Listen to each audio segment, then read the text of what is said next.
Hello everyone. Our today's topic is Michelson and Stahl experiment. ठीक आहे. नवीन syllabus मध्ये एक नवीन पॉइंट ऍड केलेला आहे, मिचेल्सन अँड स्टाल एक्सपेरिमेंट. त्याची हेडिंग आहे त्याच्यामध्ये दिलेली नवीन सिलेबस मध्ये एक्सपेरिमेंटल कन्फर्मेशन. Experimental confirmation. ठीक आहे. Experimental confirmation. आता आपल्याला एक्सपेरिमेंटल कन्फर्मेशन म्हणजे काय ते माहित आहे. एक्सपेरिमेंट आहे आणि कन्फर्म करायचं आहे, म्हणजे आपल्याला एखादी गोष्ट काय करायची आहे, एक्सपेरिमेंटली कन्फर्म करायची आहे की हे असंच होतं. ठीक आहे. त्यालाच आपण एक्सपेरिमेंटल कन्फर्मेशन म्हणतो, जे मिचेल्सन आणि स्टाल नावाच्या सायंटिस्टने एक्सपेरिमेंट करून कन्फर्म केलं होतं. मग काय कन्फर्म करायचं आपल्याला कन्फर्म करायचं आहे सेमी कन्झर्वेटिव्ह रेप्लिकेशन. म्हणजे डीएनएचं जे रेप्लिकेशन असतं ते सेमी कन्झर्वेटिव्ह टाईपचं असते. हे एक्सपेरिमेंटली कन्फर्म करून दिलं आपल्याला कोणी, मिचेल्सन अँड स्टालनी. ठीक आहे. मग काय आहे सेमी कन्झर्वेटिव्ह रेप्लिकेशन. ठीक आहे. समजलं असेल इथपर्यंत. आपण रेप्लिकेशन म्हणजे काय ते मागच्या लेक्चरमध्ये शिकलो होतं. रेप्लिकेशन म्हणजे काय, डीएनएच्या कॉपी बनणं. बरोबर आहे. DNA duplication of DNA is called as a replication. डीएनएचं डुप्लिकेशन होणं त्यालाच आपण रेप्लिकेशन म्हटलं होतं. आणि आपल्याला आधी सांगितलं होतं वॅटसन आणि क्रिकनी की डीएनएचं जे रेप्लिकेशन असते ते कसं असते, सेमी कन्झर्वेटिव्ह टाईपचं असते. म्हणजे 50% ओल्ड स्ट्रँड असतो आणि 50% न्यूली सिंथेसाइज स्ट्रँड असतो, जे आपण मागच्या लेक्चरमध्ये पाहिलेलं सुद्धा आहे. ठीक आहे. मग ते रेप्लिकेशन सेमी कन्झर्वेटिव्ह टाईपचं असते. हे आपल्याला कोणी सांगितलं होतं, वॅटसन आणि क्रिकने सांगितलं होतं. आणि ते एक्सपेरिमेंटली प्रूव्ह कोणी केलं, मिचेल्सन आणि स्टालनी. ते कशा प्रकारे केलं तेच आपल्याला काय करायचं इथे स्टडी करायचं. तोपर्यंत आपण काय करू, सेमी कन्झर्वेटिव्ह रेप्लिकेशन ची डेफिनेशन परत एकदा काय करू पाहू. ठीक आहे. सेमी कन्झर्वेटिव्ह रेप्लिकेशन म्हणजे काय, in newly synthesize DNA, newly synthesize DNA, one strand is old, that is conserved, and other strand is newly synthesized.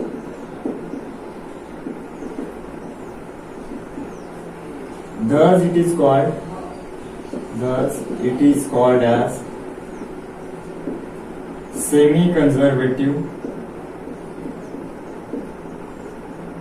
Replication.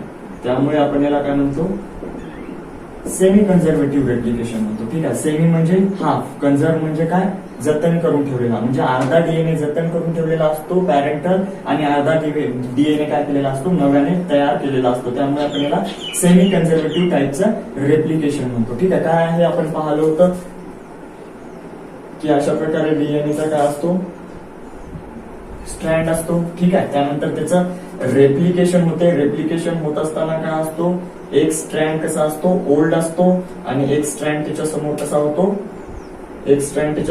होतो, न्यूली सिंथेसाइज होतो. बरोबर आहे. नवीन स्ट्रँड बनतो त्याच्या समोर. ठीक आहे. तो कॉम्प्लिमेंटरी असतो त्याच्या. ठीक आहे. तसंच सोबत हा एक स्ट्रँड होता, हा ओल्ड स्ट्रँड. ठीक आहे. त्यानंतर याचा दुसरा स्ट्रँड राहिलेला आहे शिल्लक. ठीक आहे. हे दोन स्ट्रँड सेपरेट झाले, पहिला आणि दुसरा, आणि त्या दोन स्ट्रँडच्या समोर कॉम्प्लिमेंटरी स्ट्रँड तयार झाले, जे कसे आहेत, न्यू आहेत.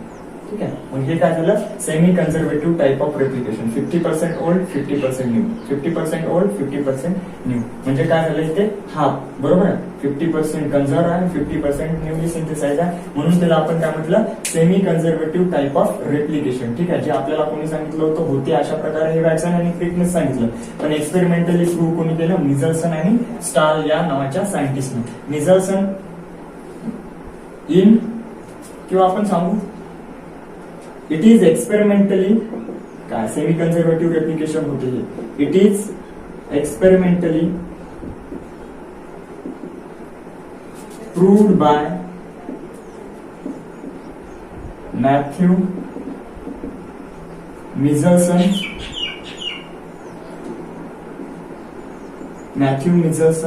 and Franklin Stahl in 1958. ठीक आहे. हे एक्सपेरिमेंटली प्रूव्ह करून दाखवलं की अशाच प्रकारे सेमी कन्झर्वेटिव्ह टाईपच रेप्लिकेशन असते.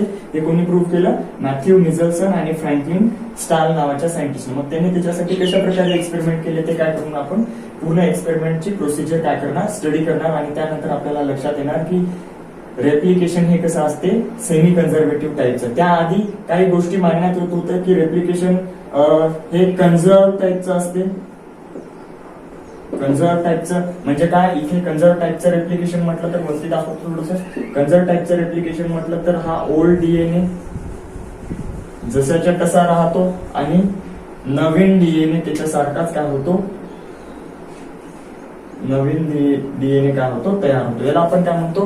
कन्झर्व टाईपचं रेप्लिकेशन. म्हणजे हे कन्झर्व आहे, हा डीएनए कन्झर्व आहे आणि त्याच्याच पासून नवीन काय झालेला डीएनए सिंथेसिस झालेला. ठीक आहे, त्याला कन्झर्व रेप्लिकेशन म्हटलं. आणखी काही सायंटिस्ट म्हणत होते की रेप्लिकेशन हे डिस्पर्सिव्ह असते. डिस्पर्सिव्ह टाईपचं रेप्लिकेशन असते. डिस्पर्सिव्ह टाईपचं रेप्लिकेशन म्हणजे काय? हा डीएनए आहे, सपोज हा डीएनए होता, डीएनएचे काय झाले, सपोज आपण सांगू शकतो असे फ्रॅगमेंट झाले.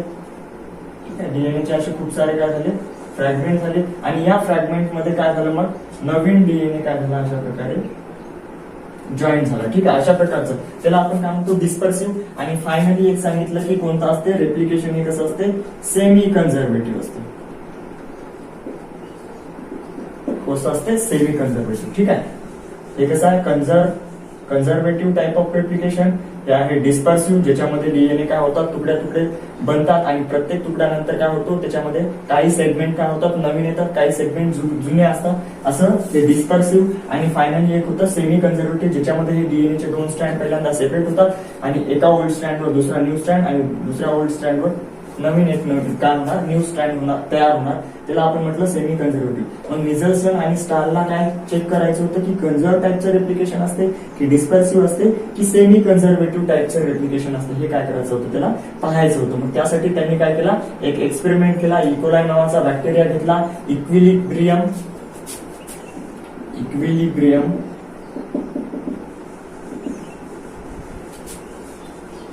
डेन्सिटी ग्रेडियंट सेंट्रीफ्युगेशन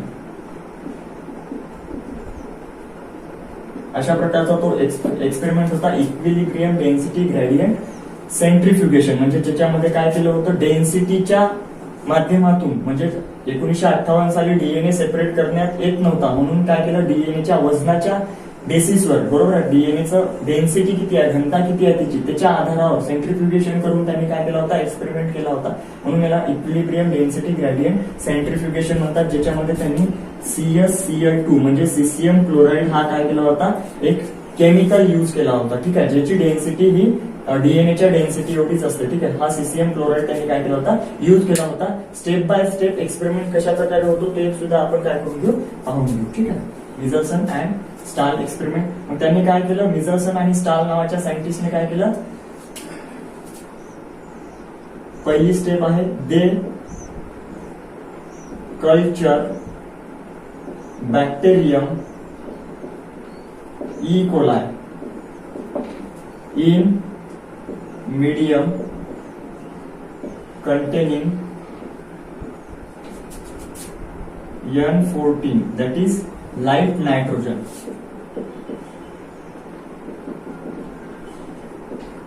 ठीक आहे, लाईट नायट्रोजन म्हणजे काय केलं त्यांनी, इकोलाई नावाचा एक बॅक्टेरिया घेतला. सपोज हा इकोलाई नावाचा बॅक्टेरिया आहे. ठीक आहे, इकोलाई नावाचा बॅक्टेरिया घेतला. त्यानंतर त्यांनी एका मीडियम मध्ये ठेवलं. मीडियम म्हणजे त्याचं काय असते, न्यूट्रिएंट मीडियम, ज्याच्यामध्ये तो न्यूट्रिएंट घेतो त्या मीडियम मध्ये. पण त्या मीडियम मध्ये काय होते, लाईट नायट्रोजन मध्ये काय होते, N14 टाईपचे काय होते, लाईट नायट्रोजन काय केले होते त्यांनी त्या मीडियम मध्ये टाकले होते. मग इकोलायला काय केलं त्यांनी, लाईट नायट्रोजन असलेल्या मीडियमवर काय केलं, ग्रो केलं. ग्रो केल्याच्या नंतर सेव्हरल जनरेशन साठी ग्रो केलं. ग्रो केल्याच्या नंतर काय होते, या इकोलायचा जो डीएनए होता, आपल्याला माहित आहे की डीएनए मध्ये काय असतात, नायट्रोजनस बेस असतात, त्याच्यामध्ये नायट्रोजन असते.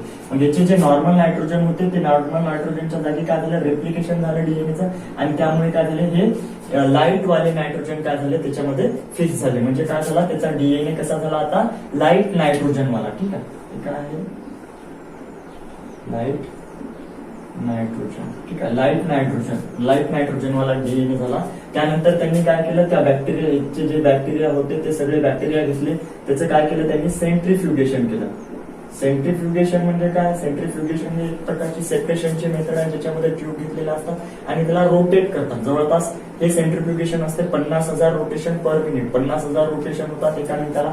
जवळपास 48 ते 72 तासापर्यंत हे सेंट्रीफ्युगेशन चालते. जसं आपलं ब्लड आहे ना, ब्लड सॅम्पल घेतल्याच्या नंतर त्याला सेंट्रीफ्यूज करून त्याच्यामधले ब्लड सेल्स आणि प्लाझ्मा म्हणजे लिक्विड मटेरियल काय करतात, वेगवेगळे करतात. तसंच सेंट्रीफ्युगेशन, इथले सगळे बॅक्टेरिया घेतले, त्याचं सेंट्रीफ्युगेशन केलं.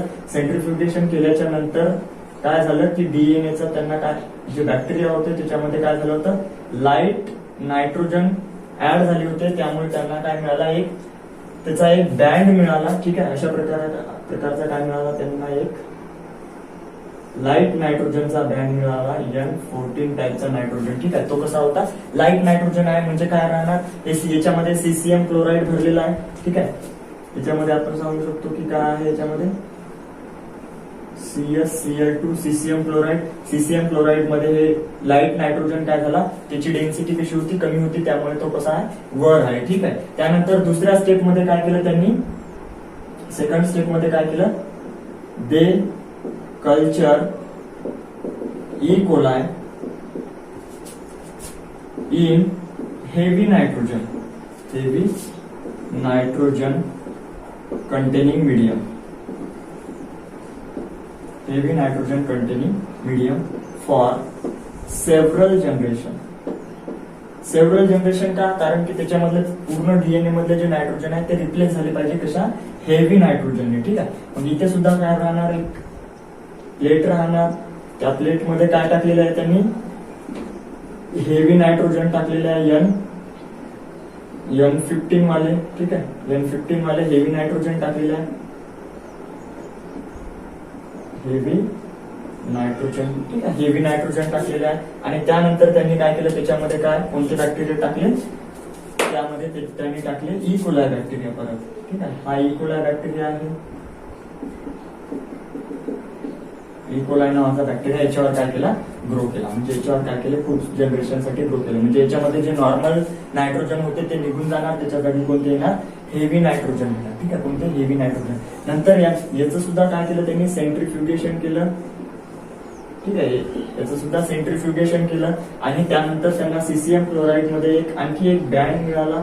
आता हे नायट्रोजन कसं आहे, हेवी आहे, त्यामुळे याची डेन्सिटी कशी राहणार, जास्त राहणार. त्यामुळे सीसीएम क्लोराईड मध्ये त्याचा बँड मिळाला आपल्याला कुठे, बॉटमला. ठीक आहे, अशा प्रकारे इथे मिळाला बँड नायट्रोजन N15 वाला. ठीक आहे, नायट्रोजन N15 चा काय मिळाला, बँड मिळाला. ठीक आहे, त्यानंतर त्यांनी काय केलं, हे नायट्रोजन N15 असणारे बॅक्टेरिया काय केले त्यांनी, एका जनरेशन साठी हे लाईट नायट्रोजन मध्ये काय केले, ग्रो केले. म्हणजे आता काय, सपोज आपण समजून घेऊ, तिसऱ्या स्टेप मध्ये त्यांनी काय केलं, हा इकोलाय आहे, इकोलाय, पण याचा डीएनए कसा झालेला आहे, ज्याच्यामध्ये कसे आहे,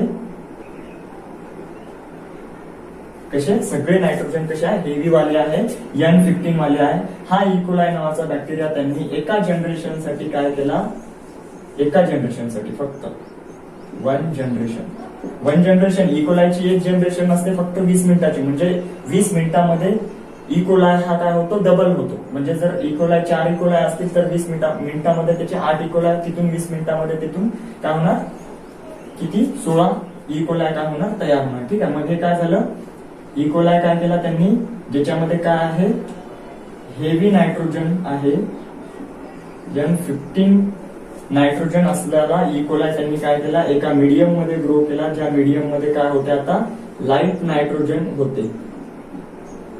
ठीक आहे, याच्यामध्ये काय होते, लाईट नायट्रोजन. एका जनरेशन साठी, फक्त एका जनरेशन साठी. म्हणजे इकोलाय सोडले, 20 मिनिट थांबला, 20 मिनिट थांबल्याच्या नंतर काय होणार, इकोलाय, एका इकोलाय पासून काय बनणार, खूप सारे असे इकोलाय बनणार. त्याचं रेप्लिकेशन होणार, म्हणजे डीएनएचं सुद्धा रेप्लिकेशन झालेलं राहणार. एक इकोलाय आहे, त्याच्यापासून 2 झाले, म्हणजे हे डीएनए आधा इकडे, म्हणजे एक डीएनए इकडे, एक कॉपी इकडे, अशा प्रकारे काय केलं जाणार, 2 कॉपी पाठवले जाणार.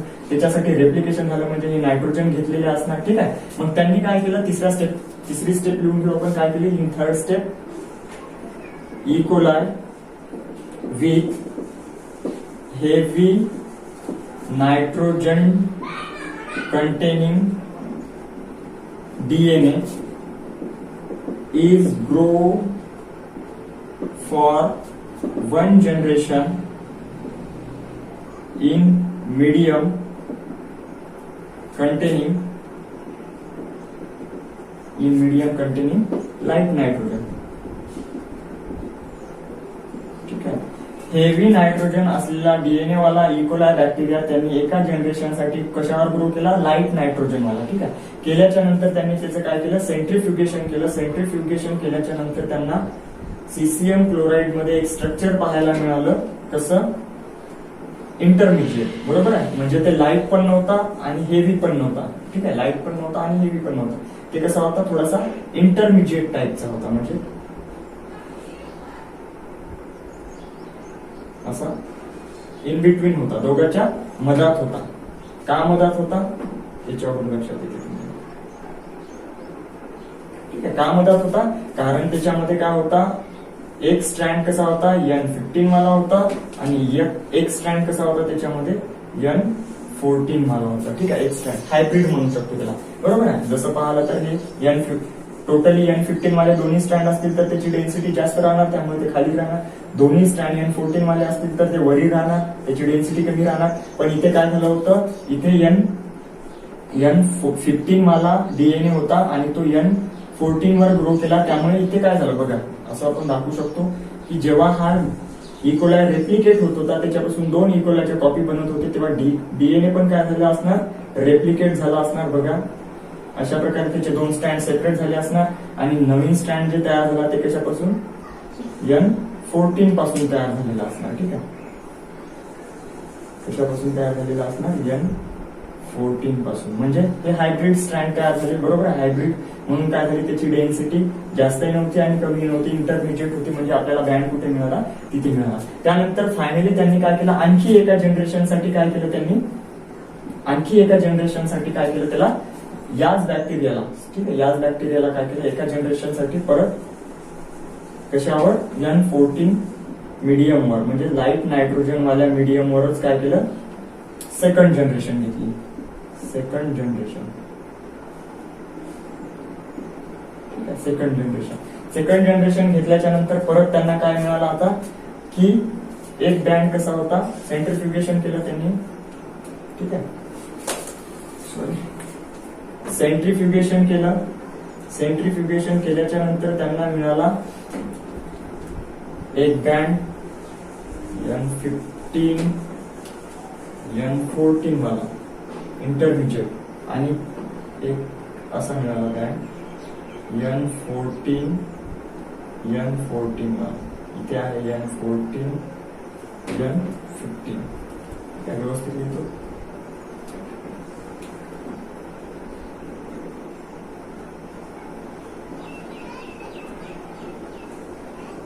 ठीक आहे. असा आणि एक इथे मिळाला तुम्ही N14 N15. ठीक आहे. अशा प्रकारचा काय मिळाला त्यांना? बँड मिळाला. ठीक आहे. त्यानंतर आणखी एक जर जनरेशन घेतलं तर परत काय होणार? इथे काय होणार? इथे जास्त बँड येत राहणार. ठीक आहे. हे कशा प्रकारे झालं आपण इथे सांगू शकतो. आता जसं इथे काय होते म्हटलं होतं मी, पाहिलं तुम्ही इथे काय झालं होतं बघा. इथे काय झालं होतं की हा एक स्ट्रँड आणि हा दुसरा स्ट्रँड, त्याच्या समोर कोणते? लाईट नायट्रोजनचा एक स्ट्रँड बनला होता. अशा प्रकारे. ठीक आहे. त्यामुळे आपल्याला काय मिळालं होतं? इंटरमिजिएट वर काय मिळाले होते? बँड मिळाले होते. ठीक आहे. आता यांना अशा डीएनए असणाऱ्या इकोलायला आपण काय केलं? परत N14 नायट्रोजन वर ग्रो केलं. म्हणजे काय होणार? याच्यापासून दोन आहे तर दोनचे काय होणार? ते 4 बॅक्टेरियम बनणार. त्यामुळे हे 2 डीएनए आहे तर त्याचे काय बनणार? 4 डीएनए बनणार. कशा प्रकारे? मग पाहू आपण. ह्या वरचा स्ट्रँड घेऊ पहिल्यांदा. वरचा स्ट्रँड कशा प्रकारे? त्याच्यामध्ये ह्या रेड स्ट्रँड सेपरेट झाला, त्यानंतर त्याच्यामधला ब्ल्यू स्ट्रँड सेपरेट झाला. रेड आणि ब्ल्यू सेपरेट झाला. ठीक आहे. मग आता आपल्याकडे कोणतं मीडियम आहे? N14. म्हणजे याच्या समोरचा स्ट्रँड कशाने बनला? N14 नी बनला. याच्या समोरचा स्ट्रँड सुद्धा कशाने बनला? N14 नी बनला. ठीक आहे. हे तर झालं एका स्ट्रँड पासून 2 डीएनए. दुसऱ्या स्ट्रँड पासून परत 2 डीएनए बनणार. हा स्ट्रँड घेऊ आपण आता. याच्यामध्ये एक स्ट्रँड कोणता आहे? रेड वाला आणि दुसरा स्ट्रँड कोणता आहे याच्यामध्ये? ब्ल्यू वाले. ठीक आहे. मग या स्टँड समोर सुद्धा कॉम्प्लिमेंटरी स्टँड बनणार कोणत्या याच्यापासून, नॉर्मल लाईट नायट्रोजन पासून, म्हणजे अशा प्रकारे. ठीक आहे. इथे सुद्धा काय होणार, अशा प्रकारे काय होणार, स्टँड बनणार. मग आता इथे काय दिसते तुम्हाला बघा, एक स्टँड इथे आणि एक स्टँड कसा, लाईट नायट्रोजनचा वरती. ठीक आहे. त्यामुळे त्यांना कन्फर्म झालं की काय होते, डीएनए रेप्लिकेशन हे कसं असते, सेमी कन्झर्वेटिव्ह टाईपचं असतं. ठीक आहे. डीएनए रेप्लिकेशन कसं असते, सेमी कन्झर्वेटिव्ह टाईपचं रेप्लिकेशन असते, हे त्यांना कन्फर्म झालं. ठीक आहे. याच्यामध्ये आपण परत डायग्रामॅटिकली डीएनए कशा प्रकारे रेप्लिकेट होतं त्याच्यावरून आपल्याला समजून जाईल ते. ठीक आहे. डीएनएच्या डायग्रामच्या माध्यमातून काय करू, हे समजून घेण्याचा प्रयत्न करू. पहिल्यांदा इकोलाय नावाचा बॅक्टेरिया होता. सपोज त्याचा डीएनए नॉर्मल होता, नॉर्मल नायट्रोजन वाला डीएनए अशा प्रकारे होता. त्या इकोलायला आपण काय केलं, लाईट नायट्रोजनवर ग्रो केलं, म्हणजे सेव्हरल जनरेशन साठी ग्रो केलं. त्यामुळे तिचा जो डीएनए होता तो कसा झाला, लाईट नायट्रोजन वाला झाला. म्हणजे त्या डीएनए मध्ये आता काय केले, नॉर्मल नायट्रोजनच्या जागी काय केले, लाईट नायट्रोजन केले. त्यामुळे त्याचा डीएनए कसा झाला, ज्याच्यामध्ये आता काय आहे, लाईट नायट्रोजन आहे. ठीक आहे. अशा प्रकारचा डीएनए झाला. आणि नंतर त्या इकोलायला आपण काय केलं, सेंट्रीफ्यूज केलं. त्याच्यानंतर त्याचे लाईट नायट्रोजन होते त्याच्या डीएनए मध्ये, त्यामुळे ते कशी त्याची डेन्सिटी कमी होती, त्यामुळे ते सीसीएम क्लोराईड मध्ये काय झालं, वरती आला बँड. ठीक आहे. तर बँड आपण लक्षात ठेवलं. त्यानंतर काय केलं, परत इकोलाय घेतले, नॉर्मल इकोलाय घेतले आणि त्यांना आपण काय केलं, हेवी नायट्रोजन मीडियमवर काय केलं, ग्रो केलं. त्यामुळे त्याचा जो डीएनए नॉर्मल नायट्रोजन वाला होता तो आता कसा झाला, हेवी नायट्रोजन वाला डीएनए झाला. अशा प्रकारे म्हणजे या डीएनए मध्ये आता काय आहे, हेवी नायट्रोजन आहे. ठीक आहे. आयसोटोप आहे हेवी नायट्रोजन. ठीक आहे. अशा प्रकारचा त्याचा डीएनए झाला. मग या बॅक्टेरियाला आपण घेतलं, त्याचं सेंट्रिफ्युगेशन केलं. सेंट्रिफ्युगेशन केल्याच्या नंतर त्याच्यामध्ये हेवी नायट्रोजन होते, त्यामुळे डीएनएचं वजन जास्त झालं. त्यामुळे ते कुठे आला, बॉटमला आला. ठीक आहे. डेन्सिटी जास्त आहे म्हणून तो कसा आला, बँड खाली आला. तो सुद्धा बँड आपण काय केला, लक्षात ठेवला. त्यानंतर परत काय केलं, हाच हेवी नायट्रोजन वाला बॅक्टेरिया, हेवी नायट्रोजन किंवा हेवी डीएनए ज्याच्यामध्ये आहे तो बॅक्टेरिया काय केला आपण, एका जनरेशन साठी काय केला, लाईट नायट्रोजनवर, फक्त एका जनरेशनसाठी, म्हणजे किती, 20 मिनिटांसाठी आपण काय केला, जवळपास त्याला लाईट नायट्रोजनवर काय केलं, त्याला रेप्लिकेट होऊ दिलं. म्हणजे एक इकोलाय होता त्याच्यापासून सपोज समजून घेऊ आपण 2 इकोलाय बनवले. आता 2 इकोलाय बनायच्या 20 मिनिटांमध्ये, म्हणजे हे डीएनए सुद्धा काय बनले पाहिजे, 2 बनले पाहिजे. 2 बनणार, डीएनए 2 तयार होण्यासाठी रेप्लिकेशन होते डीएनएचं.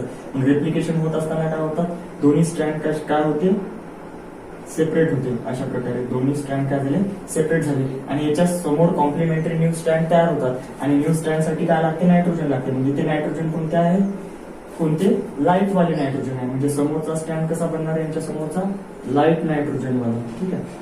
अशा प्रकारे लाईट नायट्रोजन वाला काय बनणार, त्याच्या समोर स्टँड बनणार. हे स्टँड म्हणजे यांचं, या बॅक्टेरियाचं आपण काय केलं, सेंट्रिफ्युगेशन केलं. याच्यामध्ये दाखवू शकतो आपण अशा प्रकारे.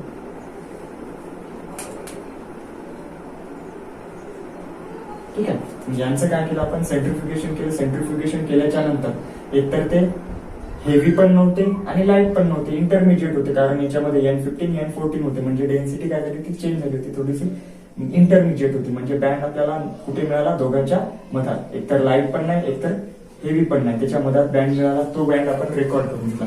परत हेच जे बॅक्टेरिया होते यांना आणखी एका जनरेशन साठी काय केलं, N14 म्हणजे लाईट न्यूट्रिएंट, लाईट नायट्रोजन वाल्या मीडियमवर काय केलं, त्यांना ग्रो केलं. म्हणजे 2 बॅक्टेरिया, हे 2 बॅक्टेरिया सोडले तर यांच्यापासून काय बनणार, 4 बॅक्टेरिया बनणार. 4 बॅक्टेरियासाठी काय लागणार, डीएनएच्या पण 4 कॉपीज लागणार. म्हणजे याचं सुद्धा रेप्लिकेशन होणार, याचं सुद्धा काय होणार, रेप्लिकेशन होणार. म्हणजे हे 2 स्ट्रँड सेपरेट होणार ना.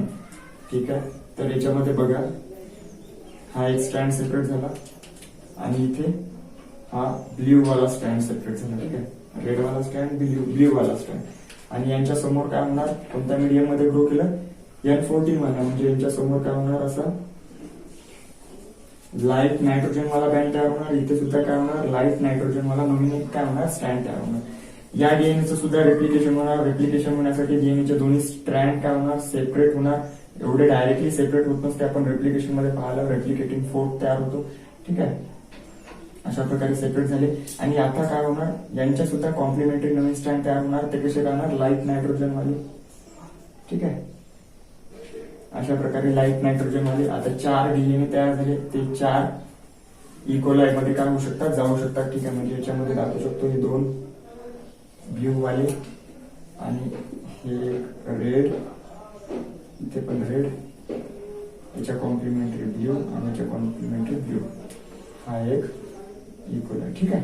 अशा प्रकारे मग काय केलं आपण, या चारही इक्वलायचं सेंट्रिफ्युगेशन केलं. सेंट्रिफ्युगेशन केल्याच्या नंतर दोन कसे होते, हायब्रिड होते, म्हणजेच N14 N15 वाले दोन.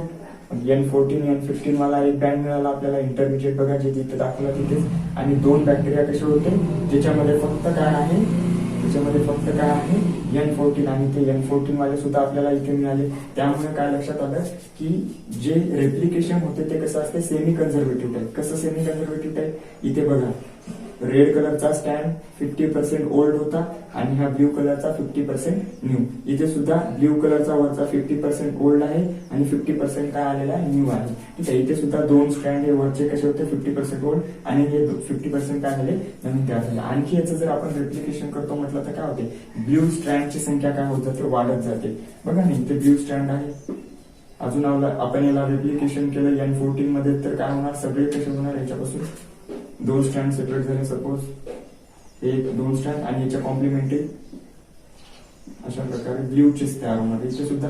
ठीक आहे. ब्ल्यूची संख्या वाढत जाते म्हणजे इथे बँड काय होत जातो, इन्क्रीज होत जातो, मोठा होत जातो इथे बँड. ठीक आहे. अशा प्रकारे हे काय असते, सेमी कन्झर्वेटिव्ह टाईपचं रेप्लिकेशन असते. हे या एक्सपेरिमेंट मधून प्रूफ होते. ठीक आहे.